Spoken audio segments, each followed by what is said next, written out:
Let me tell you a story. First of all, I'll tell you that I quit the job that I was working at. At 71, I was working part time for a greeting card company called Carlton Cards or American Greetings. And I was doing that part time work here in Canada, Ontario.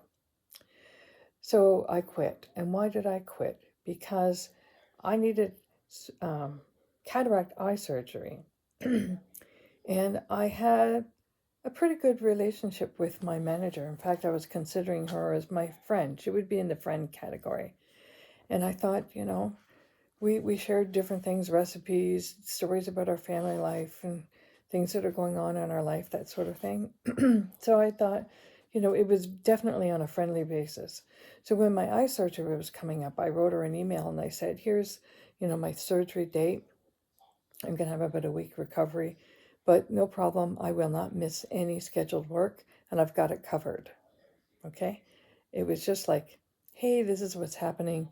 And everything work wise is as usual, no problems. So she sent that email on to HR. And next thing I know, I get a message via HR through her stating that I needed medical leave unpaid. I looked at it and I said, this is not needed. This is not required. This is not necessary.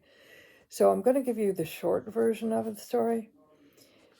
For about 10 days, every day, I heard from HR or my manager, both. HR was just passing messages through my manager, never actually spoke directly to HR. And I heard from them for 10 days telling me I had to get these forms filled out. I needed to do it right away. I kept saying medical leave is not required. I contacted my doctor's office. They said, this is overkill. You do not need medical leave. And I argued the point that I work part-time. So I work lately less than a day of work. Actually, they had been giving me about 3 hours. So they had been gradually cutting back hours for all merchandisers. So they told me that I would be missing scheduled work. And I said, no, there is no scheduled work. I will not be missing any work. There is no need for medical leave. And I kept putting these emails in. I didn't request medical leave. I don't need it. And they just wouldn't backtrack on it. They said, well, once it's in the works, we can't undo it, which is ridiculous. I give them new information. They can recalibrate and close the file. That's it. So they wouldn't do it. So finally, after a while, and my managers, then it went to the boss above her. So now we're going up the chain of command. And he said that he would pay for the fee for me to get this medical form filled out by my doctor. Finally, I just thought, you know what? This is 10 days of nonsense. I'm done with this. But so I agreed. So basically, in my head, I'm thinking, okay, you win. So I contacted the doctor's office and they said, we'll get the form filled out and they fax it on directly. So I did that and I just waited. So a few days later, I got another email from my manager saying, where's the form? And can you, chase it up and find out where it's at? Meanwhile, it had already been sent, but HR had been on holidays, so she didn't receive it yet. Okay, so then HR came back from her holidays. And then they let me know they received the form. Okay, fine. But then I got very strong worded emails stating that, in essence, I was being flagged in my files for non-compliance, and that if it happens again, they will be taking disciplinary action, basically meaning being fired. And, part of me thought, maybe I should let them fire me and then I can collect unemployment insurance. But this whole thing just made me question, why am I even chasing this job? Why? Because lately they had been giving me 3 to 3.5 hours of work at $18 an hour. Big deal. Hardly any work.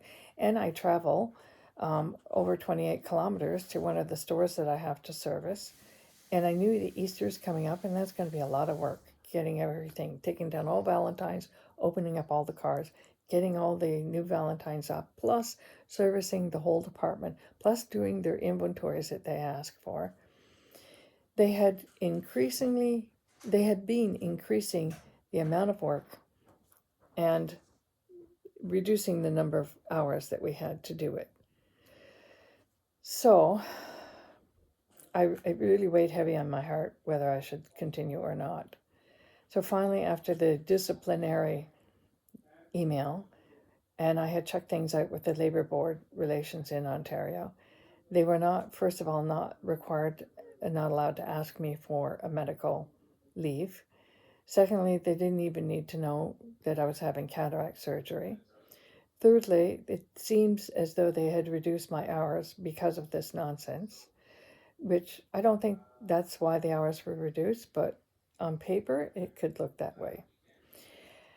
So, in short, I decided to quit. Now, I gave them 2 weeks' notice because I thought that's probably what's required. I had asked for a copy of my employee contract. They never forwarded that to me. So I thought, okay, I'll give them 2 weeks. So I gave them 2 weeks. Now, I have a tablet that is from Carlton Cards, and it's a direct access. And every Saturday you look in and you get your new schedule. Now, the manager had talked to me. She said, we need to go in on Saturday because now HR has said you can go back to work on February 6th. And on the 7th, go back to work and service this store, and this store, 3 different stores. So I said, okay, no problem.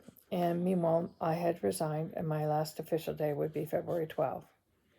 So I thought, okay, one last maybe 3 hours of work and that's it. And she said, please let me know the standing of your stores, where it's at, on the 12th. Okay. So I go into my tablet for my next schedule and they've locked me out.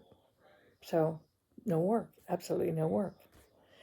So not only would I not be missing any days, any scheduled work for the eye surgery, but now, and then they for all the merchandisers, they said there's going to be no work except for the midweek in February where they want you to change over everything from Valentine's to Easter. So basically they shut me out.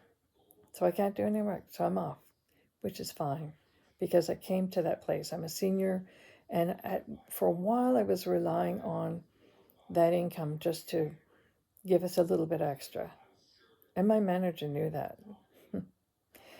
But I worked out a new budget for my husband and myself, and we can manage without it. And then I will be applying for something else somewhere else. I don't know what yet. But that is my I quit Carlton Cards story. And I am going to be taking it to the Labor Relations Board. And I am going to be filling out with evidence, physical evidence and emails and that sort of stuff to the Unemployment Insurance Board so that I can hopefully get some unemployment insurance while I look for another job. I'm actually going to be looking for a tutoring position. I think they underestimated me. Not only did they praise me a couple of weeks prior to all this nonsense about what a great merchandiser I was, how all the sales in all my stores were up, and I was doing a great job. I'm very organized. But they underestimated me. I have a master's. I have a lot of experience in life. And at first, when all the nonsense was occurring, I was sort of reeling with the punches. Oh, and losing sleep over it and everything else. And then I reached a turning point where I said, wait a minute.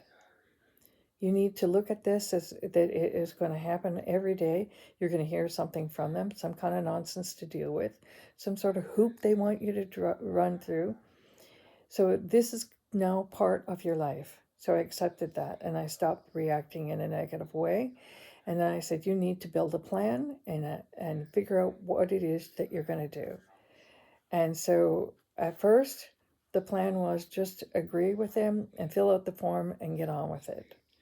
But then they escalated it. So I finally made that decision to quit. And that was the next part of my plan. And now the next part of my plan is Labor Relations Board and contacting an employment insurance office and working that part out. So I think they underestimated me. Anyway, that's my I quit story. You know, as a senior retiring or having retired, you shouldn't have to deal with this nonsense. I cannot believe that a company I worked for 6+ years for, and they were always pleased with my work, that it would come to this.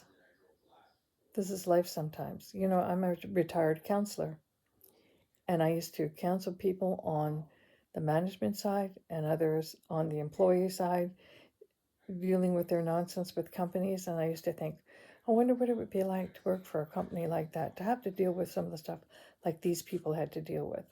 Well, I got my own firsthand experience. All right, then. Cheers, everybody. I'm happy and I'm living.